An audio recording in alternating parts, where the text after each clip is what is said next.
Bueno, ayer se realizó un acto de entrega del Premio Nacional de Literatura 2026. Pedro Vergés fue el galardonado. Vergés. Qué jodienda.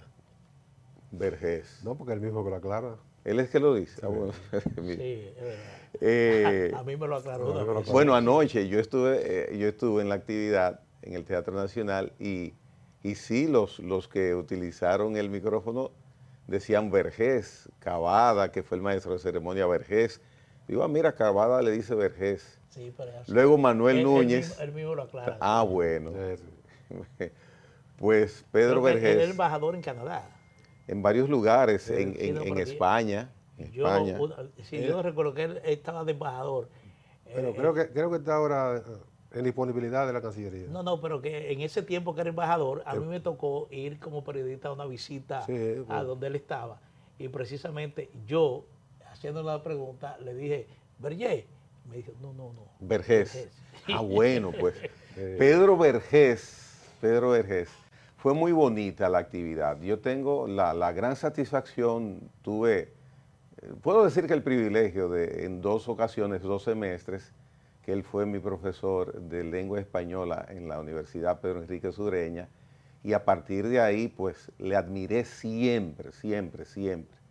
Y cada vez que me topo con un escrito de él, pues le presto atención. 2 millones de pesos, jóvenes, el sí, premio una también. dotación de 2 millones de dos pesos. millones de pesos. Don Pepín Corripio, presidente de la Fundación Corripio, hizo entrega del galardón.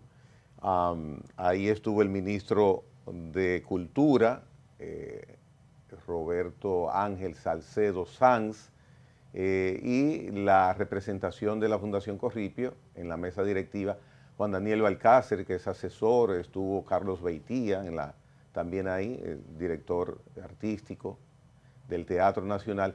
Fue interesantísimo asistir, de mi parte lo digo, a esa actividad. Pero Vergés, usted se pone a escuchar cuando habla y usted dice, no, yo estoy aprendiendo, estoy aprendiendo. Al final en sus palabras se emocionó, las lágrimas llegaron a su rostro, a su organismo, porque él decía, estamos en un momento en que la literatura dominicana necesita auxilio de que, Un relanzamiento. de que tengamos, sí, de que tengamos una mejor participación, de que crezcamos más. Es como si él hiciera en la literatura un reflejo de lo que es la sociedad dominicana. La sociedad dominicana también necesita auxilio. Y ver quebrarse anímicamente una personalidad como Pedro Vergés es porque la fibra íntima fue tocada. La resiedumbre, la fortaleza anímica de Pedro Vergés es sin ninguna duda muy, muy sólida, y a todos pienso que llamó la atención ese aspecto del ser humano en el final de sus palabras, compungido, compungido, compungido. Pero bueno, fue el cierre de la actividad de anoche, donde el Premio Nacional de Literatura 2026 recae en Pedro Vergés. Muy merecido. Pedro es un exponente de la literatura dominicana muy, muy alto.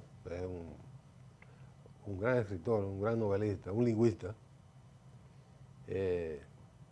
Maneja muy precisa la lengua que nosotros cultivamos. Él dice que para ser literato, para ser escritor, hay que conocer profundamente el idioma. Claro, y él lo conoce profundamente. Bueno, Él se crió una condición sine qua non. él se crió en un ambiente de mucho conocimiento de la lengua. Su padre era escritor Literatos. y su madre le dio continuidad a la obra de él cuando falleció don Pedro. Recuerdo que mantenía una columna del Caribe sobre esos temas de temas literarios y costumbristas, así y doña Carmen Viuda Vergés Vidal, Ella usaba Oh, los dos apellidos de don Pedro, el padre de Pedro. Y a mí, yo me deleitaba mucho leyendo a doña Carmen. Una columna pequeña, bien, bien compacta. Y manejo del idioma fluido y didáctico para uno que estaba comenzando a incursionar en esto del uso de la lengua, tratando de captar lo más que pudiera del buen decir. Entonces hablar con Pedro Vergés es un deleite. claro. Bueno, Ya, muy merecido ese premio. ustedes lo han dicho todo, yo me suscribo y extiendo desde aquí nuestras felicitaciones al amigo Pedro Vergés. A propósito, bueno, a propósito no. Ustedes saben el destino que tuvo el carro del Alfa que chocó el domingo. ¿Cuál de ellos? Un Ferrari negro. Tú sabes, Nelson, qué habrá pasado después de ahí. No sé qué habrá pasado con el Ferrari, ¿no? Yo no le doy seguimiento a ese tipo de cosas, pero nada, son cosas de este mundo, señores. Sí. Miren, señores, lo que sí es de este mundo es que ayer la Secretaría de Guerra o el Departamento de Guerra de los Estados Unidos está anunciando... Mientras aquí le ataque. quitaron el nombre de Marina de Guerra, en Estados Unidos lo pusieron Departamento. Oh, sí, Sí, sí, mira. Ese Departamento de Guerra informó de un ataque a 3 lanchas, presuntamente del narcotráfico, en el Pacífico y el Caribe, con un saldo de 11 muertos. Y usted dice, bueno, pero 11 asesinatos. se está hablando de una autorización para actuar de manera expedita contra personas. Es decir, no hay ninguna posibilidad de que esa lancha se intercepte, sobre todo con ese poderío naval que tiene Estados Unidos en el Caribe. No hay ninguna posibilidad de que esa lancha se intercepte, se decomise la droga que presuntamente están traficando y que esas personas sean detenidas con vida. Es decir, porque no se trata de Y personas conducida a la justicia. Sí, no se trata de una persona que va en una lancha que tiene emplazada una ametralladora calibre 60 en su ¿cómo que se llama eso? En la cubierta. Sí, en su O cubierta. sea que no representa peligro para quien se le acerque. Exactamente. No. No hay Y sobre disparo, todo la desproporción en la capacidad bélica. sí, no hay disparo de advertencia para que esa gente de alguna manera entiendan que están siendo perseguidos. Y entonces ya los muertos en estas operaciones se acercan al centenar de muertos. Y usted diría, bueno, Oye. pero eso se está haciendo sin ningún tipo de consecuencia. Iban 88 y ya son 99. Bueno, sí, por eso se acercan a el centenar de muertos. Y entonces esto sucede sin ningún tipo de consecuencia. No hay ningún tipo de consecuencia. Ya en una ocasión intervino el Congreso de los Estados Unidos, llamó a un almirante a una especie de interpelación y ahí se justificó totalmente eso, diciendo que Estados Unidos está en una guerra declarada contra el narcotráfico y en el marco de esa guerra se toleran este tipo de actuaciones. Igualmente, uno no tiene los nombres de esa persona fallecida.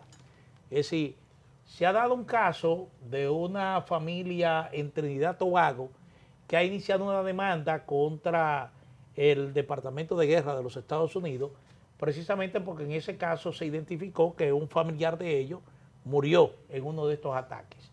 Pero al margen de eso, yo no sé si ustedes han visto o han tenido acceso a información donde te desglose quiénes son las personas fallecidas, qué nacionalidad tienen, No, de dónde son, es un misterio total. de dónde salen estas lanchas. Ahora, extraña muchísimo, creo que una vez lo había mencionado acá, no hay familiar que salga en el país de origen. Excepto ese caso de Sí. Trinidad. Bueno, ese caso, ese caso de Trinidad. extraña muchísimo eso.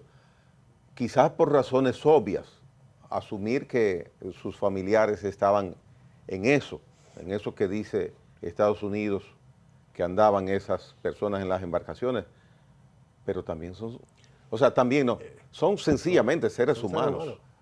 A mí me llama la atención que estos operativos Ese método. tratan de... Wow. Y yo quiero aclarar que siempre he estado de acuerdo con que Estados Unidos adopte todas las medidas que tenga que adoptar para evitar que su territorio sea inundado de drogas. Ahí no hay ninguna duda. Eso es un derecho Es un de Estados derecho, Unidos. Sí. es un derecho y un deber. Lo que estamos hablando es Es el ya de método. que ese derecho se ha traspasado ya a una acción concreta que tiene un saldo fatal, un saldo de vidas humanas. Y yo lo que pregunto, la inquietud que tengo es saber cuál ha sido el resultado de esas operaciones respecto de la llegada de droga a los Estados Unidos. ¿Dejó de llegar droga a los Estados Unidos? No ha dejado de llegar droga a los Estados Unidos. Bueno, dice Trump que está llegando menos, que está a raíz de Bueno, eso. Lo ¿dónde dijo el otro día. nosotros nos ubicamos? Nos ubicamos en el tráfico, Caribe, ¿verdad? en el tránsito. El fin de semana la Dirección Nacional de Control de Drogas informó que frente a las costas de Baní decomisó 2 toneladas de cocaína. Exacto. O de presunta cocaína. Es decir, que esa droga estuvo a punto de llegar a territorio dominicano y esa droga que llega aquí al país en ese volumen No se queda. es un trasiego. Eso es que va para otro destino. No se quedan aquí. Y según la teoría de la propia DEA, no soy yo, ni Emanuel, ni Gregory, que ha dicho, según la teoría de la propia DEA y otros organismos de persecución del tráfico de drogas, cuando se agarra un cargamento, se fueron 9. Hubo 9 que llegaron a su destino. Lo dicen ellos. Por consiguiente, uno tiene que asumir que por lo menos 8 similares al de Baní llegaron a su destino. ¿Y cuál es su destino?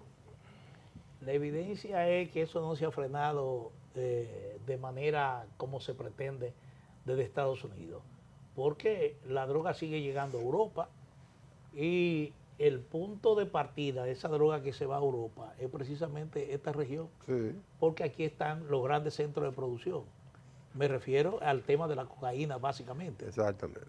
Sí, y sigue llegando. Pero el dato que tú solicitas me parece oportuno porque habrá que ver en qué medida se ha reducido la llegada de droga a los Estados Unidos. Esa cantidad impresionante. Recuerda que no solamente el Caribe, Estados Unidos tiene a México como punto de entrada también. como frontera y esa frontera se ha determinado que todavía sigue siendo vulnerable para, parece ser no tanto ya para el tráfico de indocumentados, pero yo no sé hasta qué punto sigue siendo vulnerable para el tráfico de droga desde México hacia territorio Y norteamericano. la pregunta es oportuna porque se ha puesto cifra también de la cantidad de adictos a las drogas que hay en los Estados Unidos. Algunos exageran entre de 30 y 40 millones de personas, que yo digo, bueno, es una cifra demasiado grande. Pero la cantidad que sea son millones. Y un porcentaje importante que necesita de eso. Que es Necesita de eso y que se la aproveche. diario, que no es un consumo recreativo, como hay gente que sale de Wall Street y se mete a apartamentos y eso, a usar como recreativo, ¿verdad? Pero hay otros que son enfermos, muchos millones que necesitan esa dosis cada día, porque de lo contrario se mueren. La marihuana para mí es el escalón donde se impulsa el futuro adicto. Yo estaba hablando hace un tiempito con una persona, no sé si él consume o qué, pero defiende el uso de la marihuana.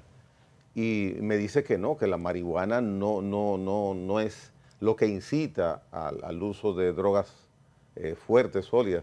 Yo pienso que sí. Pero Yo si pienso que sí. Si tiene esos detalles tan precisos es porque usa. Bueno, yo no sé, Nelson. Yo no sé. Yo no sé. Yo estoy creyendo que sí. Pero bueno, fuera de la duda perspicaz. No se habla con tanto sentido si no se tiene Sí, Una experiencia. pero en la opinión de ustedes, que nunca han practicado ese uso, yo tampoco, piensan que la marihuana incita a usar drogas más fuertes.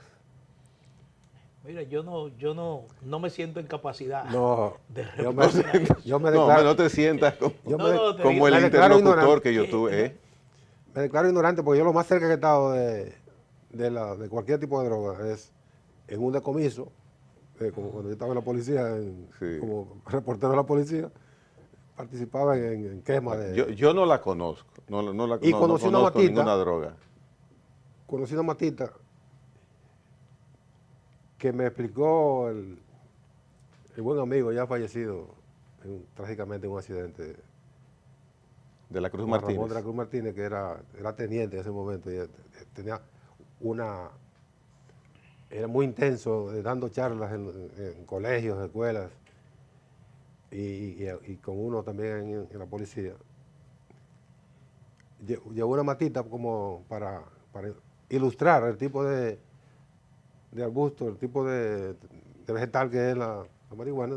Y yo conocí la matita, que todas siempre las hojas Similares. son impares. Ah, impares. O son 5 o son 7. ¿Sabes qué? Yo, Entonces yo conocí una matita, es lo más cerca que yo he estado. yo he visto varias veces Así que yo no puedo dar ningún testimonio de eso. una de esas jocosidades que aparecen en los medios de redes sociales. Un reportero haciendo, no sé si ustedes lo han visto, un reportero haciendo una transmisión de un lugar donde han decomisado centenares de kilos de marihuana, y en el proceso le estamos dando seguimiento y duró varias horas ahí, y entonces en la quema dice, pero ya cuando terminó de hablar ya el elemento estaba muy un tono muy distinto. No sé si eso pueda ser cierto, que el humo Bueno, pero depende si él se puso exactamente donde soplaba el viento, era con una intención. Sí, pero el reporte que dio al final era una persona totalmente alegrado, no como llegó. Sí. Miren, la ministra de Interior y Policía se encargó el lunes de recordarle al país que los operativos migratorios prosiguen, que la Dirección General de Migración tiene ejecuciones muy puntuales en este proceso. Habló incluso de números. Por un lado estuvo el director de Migración, el contraalmirante Luis Ballester, diciendo que en el curso de... Lee Ballester. Ballester, ¿verdad? Que en el curso de su gestión en migración se han repatriado 50.000 haitianos. ¿Y cuántos han vuelto? Bueno, ahí Pero, vamos.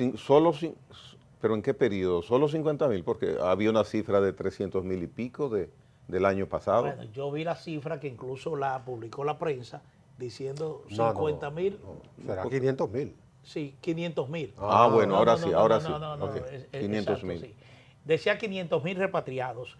Y la ministra de Interior y Policía hablaba de que, por ejemplo, en el último mes se había repatriado a una cantidad considerable. Yo no pongo en duda de que estos operativos estén vigentes todavía, y la recordación que hace la ministra de Interior y Policía me parece oportuno, porque lo que veo sí es que informaciones muy frecuentes de que en pueblos cercanos a la frontera las autoridades, sobre todo el ejército, ha detenido incluso jipetas que uno no sabe cómo colocan ahí. La última que escuché llevaba alrededor de 10 o 12 haitianos dentro de una jipeta. Wow. Dice, ¿y cómo se pueden meter 11 personas en el interior de una jipeta, de un jeep? Bueno, pero he escuchado informaciones que ha dado el ejército y las autoridades que están en pueblos cercanos a la frontera de que se han hecho estas intervenciones. Igualmente, con mucha frecuencia salen informaciones también de zonas cercanas a la frontera. Me refiero a Mau, me refiero a Santiago Rodríguez, a Montecristi, a Dajabón, Elías Piña, Pedernales, donde igualmente se detienen a haitianos que de alguna manera son parte de un tráfico, y ese tráfico siempre tiene un dominicano al frente, de tráfico de personas en la frontera. Aquí la ley se ha endurecido contra el tráfico de ilegales, pero esa frontera sigue siendo porosa, sigue siendo vulnerable, y hasta que no se cierre, hasta que no haya un control estricto, efectivo en esa línea fronteriza, de nada va a valer que estemos deportando haitianos, repatriando haitianos.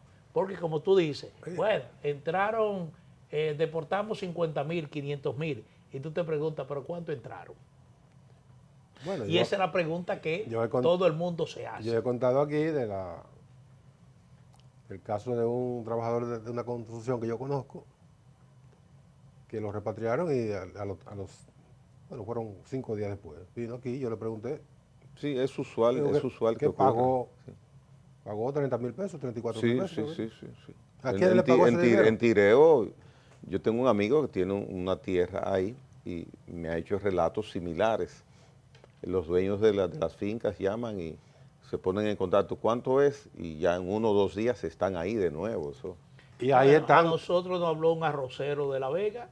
Sí. Oh, sí, Nos contó, sí. digo, un arrocero no, nos contó un legislador, sí. nos contó a nosotros la experiencia de un arrocero, que le detuvieron varios empleados haitianos y cuando llegaron a la frontera llamaron por teléfono y sencillamente regresaron. Ahí se negoció todo y regresaron. Y ahí están envueltos sin hacer acusaciones personales porque no lo conozco, pero están envueltos o deben estar envueltos militares y agentes de inmigración también. Cuando surge CESFRONT, a principios de este siglo, yo pensé, se resolvió el problema de la frontera, lo que estamos hablando. Sin embargo, no ha sido así. Verdaderamente CESFRONT vino a suplir una necesidad. CESFRONT, hasta donde se puede mencionar, tiene una imagen, cuando se evalúa, positiva. Sin embargo, si fuera un bateador de béisbol, debería tener un mejor averaje. Es lo que yo opino, sin entrar en detalles, porque es una situación delicada, que hay muchos ingredientes. Hasta el político de la frontera también participa. No sé si por dinero, pero participa quizás para ayudar a un compañero que tiene una finca o que tiene una plantación, que tiene una industria. A lo mejor lo ayuda para que tenga mano de obra. Pero de todas maneras están participando en una actividad ilícita. Ayer el presidente de la República entregó equipamiento militar importante a las Fuerzas Armadas, en cuyo equipamiento se incluyen drones. Yo imagino que esos drones estarán destinados a la frontera. Alguien nos explicó, bueno, creo que fue el ex senador Iván Lorenzo, que estuvo aquí en el programa, que le hablábamos de no recuerdo si fue en el aire o fue fuera del aire, que le hablábamos de los drones. Él choteaba que los drones se enredaban en los montes. No, eso es una... Yo me imagino que fue una forma de lapidar. Sí. Bueno, habrá que ver la capacidad de vigilancia que tengan esos drones, porque se supone que un operador de un dron tiene que colocarlo por encima de los árboles. Es decir, se supone. No tiene que estar a altura de un árbol donde puede correr, quedarse Pero enredado ahí en una rama. cualquier dron, por sencillo que sea, ocupa un área visual amplísima, porque solamente tiene que elevarse, eso fue una maldad 30, 40 metros. Maldad de Iván Lorenzo. Bueno, reitero que me imagino que esos drones estarán destinados a la frontera y forma parte de las labores, forma parte de la decisión del gobierno de reforzar la vigilancia en la frontera. Porque eso se trata, pero la vigilancia no resuelve el problema, porque la vigilancia es una parte. La otra parte en tierra, que ahí que está el negocio que facilita el tráfico. El presidente de la República hace un par de meses estuvo en la frontera, arengó a un contingente militar señalándole la necesidad de que ellos actuaran con integridad, porque ellos eran los ojos de la patria en esa zona. Uno no sabe hasta dónde pudo haber calado esa arenga del presidente porque la verdad que la cantidad de haitianos que se localizan, cuando se localizan, en vehículos apiñados, deja claro que no hay un 100% de efectividad en la frontera. ¿Y por qué los que están establecidos, ubicables, pequeño Haití aquí en el distrito, en la capital, por qué no actuar ahí? Esa es la pregunta. Pero miren, señores, el tema es que hay que aplicar una política migratoria integral. Aquí se celebró un diálogo en el Consejo Económico y Social donde salieron varias iniciativas para afrontar el tema de la presencia haitiana. Y una de las iniciativas parte, algo que generó mucha discusión, parte de alguna manera de tratar de documentar de manera temporal la mano de obra extranjera que se utiliza en sectores de la agricultura y de la construcción que ya dependen, es una realidad, dependen de esa mano de obra haitiana. Sí. Y lo que se discutió es establecer un mecanismo de documentación temporal, hay otros países que lo tienen, de documentación temporal de esa mano de obra bajo un régimen de fiscalización de las propias autoridades migratorias. A usted le consignaron 20 haitianos, usted tiene una cosecha de habichuela, de lo que sea, y usted necesita esa mano de obra porque localmente no aparece. Entonces, cuando usted termine esa cosecha, usted tiene que responderme a mí por esos 20 haitianos que yo puse en sus manos, bajo un régimen de regularización no permanente. Entonces, hay que ver cómo se afronta esto, porque Haití tiene una situación de inestabilidad que hace que los haitianos cada día estén mirando para dónde se van. ¿Y para dónde es que tienen la parte más cercana de emigrar? Bueno, para el vecino de al lado. Claro. Para el vecino de al lado. Y es una realidad que la estamos viviendo no desde ahora, es una realidad histórica que en la medida que se ha ido deteriorando, sobre todo la seguridad haitiana, en esa misma medida ha ido aumentando el haitiano que quiere cruzar de este lado. Bueno. O tiene un primo, tiene un hermano, tiene un tío, tiene algún familiar aquí que le dice ven para acá, y entonces no solamente se ven para acá, sino también los dominicanos que se prestan a ese tráfico, porque esa es otra parte del problema. Claro. Todos esos vehículos que agarran con haitianos indocumentados, ¿quién lo va conduciendo? ¿Quién es el que dirige eso? Es un dominicano. Es así. Oí a alguien decir que la mayoría de los haitianos tienen a la República Dominicana como un puente, que vienen aquí para ir pensando irse. Paraíso. Pero eso no es verdad. No. Pero para un puente para irse ¿para hacia dónde? ¿Por cuál vía? No, para España e Italia. Ajá, pues. Digo en forma burlona. Nadando. Es una novela. Sí. Su destino es aquí. Claro. Algunos pueden buscar la vía de cómo de irse a otra parte, pero se sabe que es muy complicado. Ahora, cada gestión de gobierno permite un respiro a esa migración, porque si no fuera muy práctico, sacar a los que están establecidos, y no se hace. O sea, eso está permitido por la autoridad, la permanencia de los haitianos aquí, miles y miles y miles. Hay una conveniencia. Y el amaraco, se oye feo, el amaraco que se hace de sacarlos, pero saque los que están establecidos. Hay una conveniencia. Y es un disuasivo para que el que viene sepa que no van a dejar que se asiente. Pero no, en la parte de arriba es lo que se toma. Si te vas abajo, vas a romper ese flujo que busca que el haitiano se establezca aquí. Hay una conveniencia laboral, Gregory. Mire, Gregory y Nelson, si usted va a Punta Cana y se levanta antes de las 8 de la mañana, usted realmente no sale de su asombro de la cantidad de haitianos que usted encuentra en la avenida del Boulevard, exacto, esperando el camioncito que van a trabajar, que va a trabajar, a llevarlo a alguna obra en ejecución que esté en esa zona. Y la verdad es que usted lo ve, son filas que parecen interminables de haitianos a orilla de la carretera esperando el camioncito para irse a trabajar. Es decir, esa presencia que no es solamente tiene presencia a nivel de obras de construcción, sino también hay en otros puntos como son los hoteles, pequeños colmados, pequeñas empresas,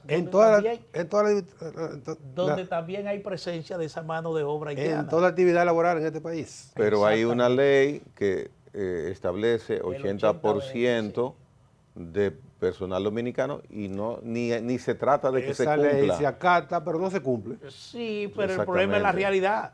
En el sector de la construcción, en el sector agrícola, ¿cómo usted aplica esa ley?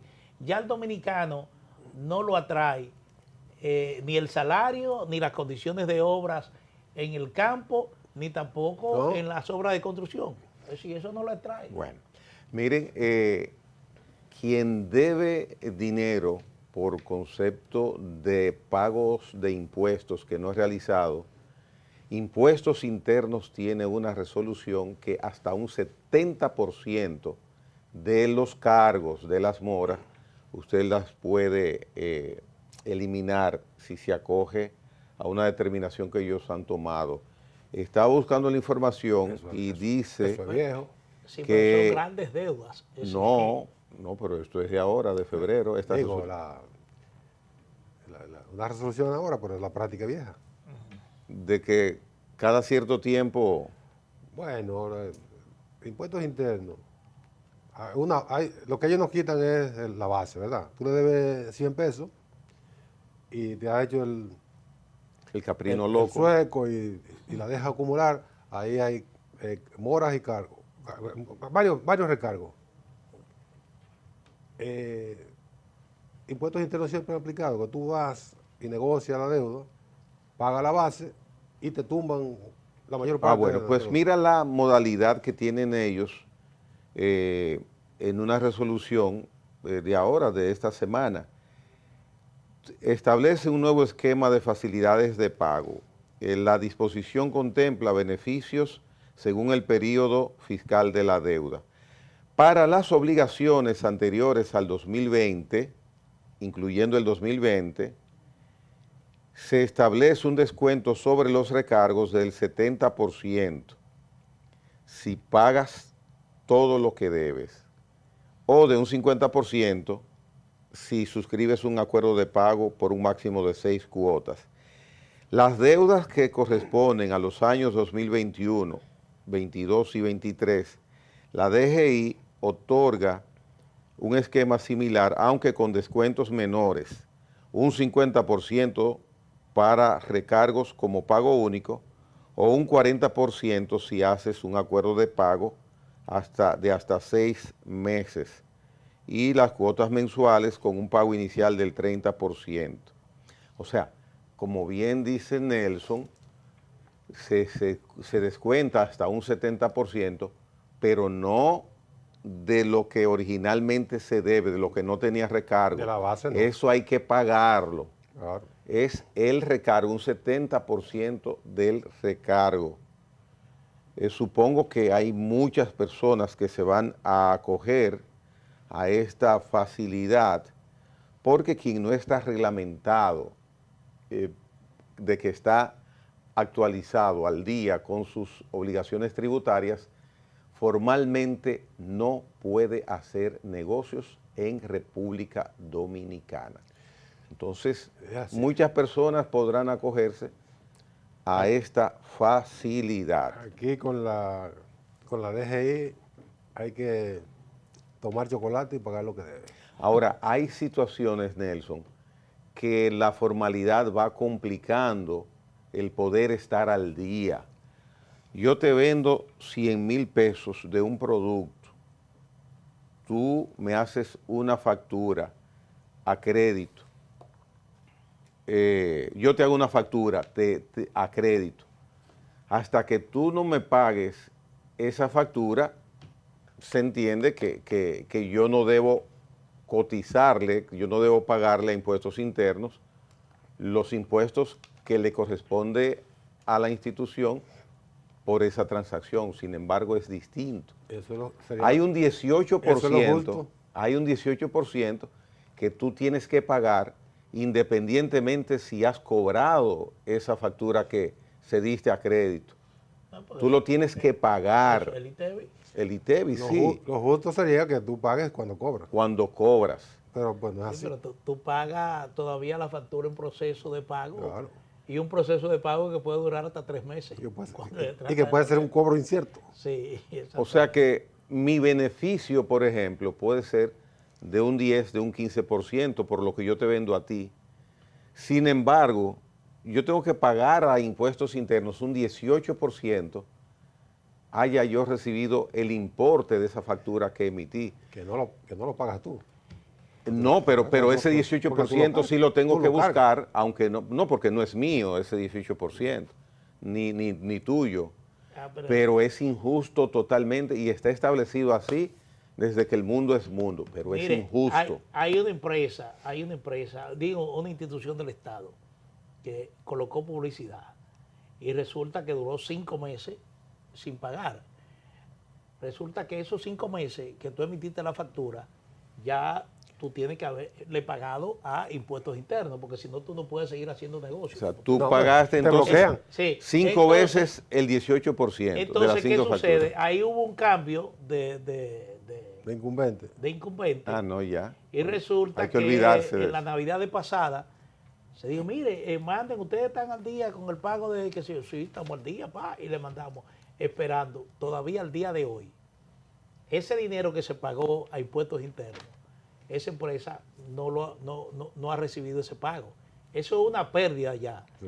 para una empresa micro, por ejemplo, Claro. que se sostiene con bajo capital operativo, y eso ya representa un escollo para tú seguir avanzando. Es porque- difícil, es Exactamente. difícil. Por eso inicié el comentario de que quien está formalizado muchas veces se encuentra en problemas por el mecanismo que hay en República Dominicana para quien está formalizado. Sí. Es terrible, es fuerte. Y Porque cuando tú hablamos del anticipo, eso es lo más anacrónico que existe, lo más absurdo, lo más abusador. Eso es otra cosa. Bueno, Yo supongo que te ganaste tanto, entonces devuélveme tanto. devuelve tanto. Sí. Tú te ganaste tanto el año pasado. Yo asumo que te lo vas a ganar también este año. Y si no Mira. me lo gané, no me lo devuelves. Ah, Me das un crédito. Sí. Antes de ir, no hace mucho que no hablamos de Ucrania, ya estamos en el final, pero... Estamos no en el quiero- total sí, final. No quiero entrar en detalle porque yo sé que esto en algún momento va a despertar también reacciones. 30 segundos. tiene. Dice, las Fuerzas Armadas de Ucrania recuperaron 201 kilómetros cuadrados de territorio ocupado por Rusia entre el miércoles y el domingo pasado, según un análisis divulgado este lunes por la agencia francesa de prensa a partir de datos del Instituto para el Estudio de Guerra que tiene su sede en Washington. Eso se informó en el día de ayer. Yo creo 51 que... kilómetros. ¿Eh? 51. 201 kilómetros. Entre el miércoles y el domingo pasado. Quítale eso al 25% del territorio ocupado por Rusia. Y es nada. Sí. Hasta Es una cuarta. No, dice que el mañana. 19%.